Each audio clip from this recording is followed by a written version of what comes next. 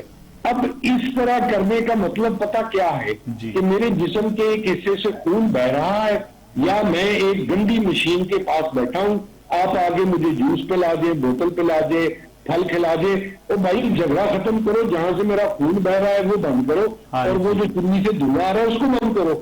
تو یہ اسی طرح کی نا ایک سیلف ڈسٹرکشن کے موڈ پر یہ ملکوں کا نظام لگا ہوا ہے، بیوروکریسی کے ہاتھ میں ہے سارا کچھ۔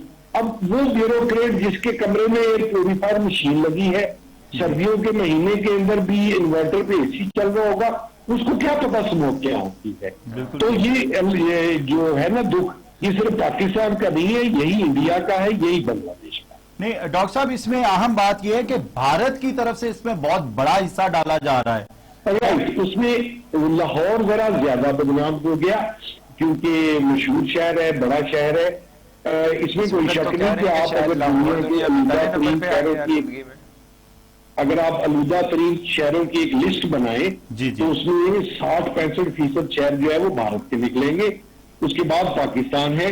لیکن آپ یہ الزام اس کو ضرور دے سکتے ہیں کہ وہ انیشیٹ لے سکتا ہے، جس طرح سے آج کل مصنوعی بارش کے لیے ایک آواز بلند ہو رہی ہے پاکستان کی فضاؤں میں۔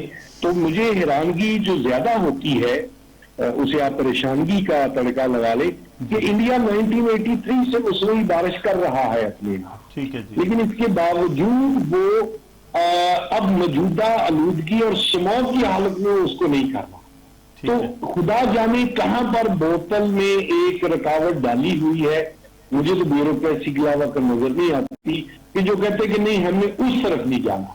ان کے بھی وزیر مشیر بڑے مزاحیہ اور فنی، جس طرح ہمارے جو صوبائی وزیر ہیں ماحولیات کے، تو انہوں نے ایڈوائز کیا تھا یہ تو کہ جو لوگ اسموگ کی بات کرتے ہیں یہ جھوٹ بولتے ہیں، تو آپ یوں کریں ان کے خلاف کارروائی کریں۔ تو یہ اس طرح کی نا خود بخود کش جس کو ہے وہ موڑ کے اوپر یہ ملک جو ہے جنوبی ایشیا، اچھا جنوب وزیر یاد رکھیے گا نقشے کے ہمیشہ نا جنوب کی طرف ہوتا ہے، نیچے کی طرف، تو یہ جنوبی ایشیا جنوبی ترین ایشیا، نچلا ترین ایشیا ہے، جہاں پینے کا پانی، ہوا، مٹی سب کچھ آلودہ اور آلودہ سے آلودہ ہو رہی ہے، جس پر میں یہ کامنٹ ضرور کرتا ہوتا ہوں کہ حالات دو خبریں ہیں۔ ایک اچھی خبر یہ کہ حالات ابھی بدترین نہیں ہوئے، لیکن بری خبر یہ ہے کہ ان کے اچھا ہونے کی امید نظر نہیں آ رہی۔ ڈاکٹر صاحب بہت شکریہ، آپ کے وقت ہمارا ختم ہو چکا ہے۔ ہمارے ساتھ ڈاکٹر منور صابر صاحب موجود تھے ٹیلی فون لائن پر، اور ہمارے ساتھ اسٹوڈیوز میں موجود تھے حافظ محمد حسان صاحب۔ بہت شکریہ دونوں مہمانوں کا۔ ناظرین، اب ہم نے آلودگی کو ختم کرنا ہے، ایسی گاڑیاں نہیں استعمال کرنی جو فضا میں آلودگی کا باعث بنے، اور ہم یہ دعا کرتے ہیں کہ آذربائیجان اس خطے کے لیے امن اور خوشحالی کا پیغام لے کر آئے۔ کل حاضر ہوں گے ایک نئے شو کے ساتھ، اجازت دیجیے، اللہ حافظ۔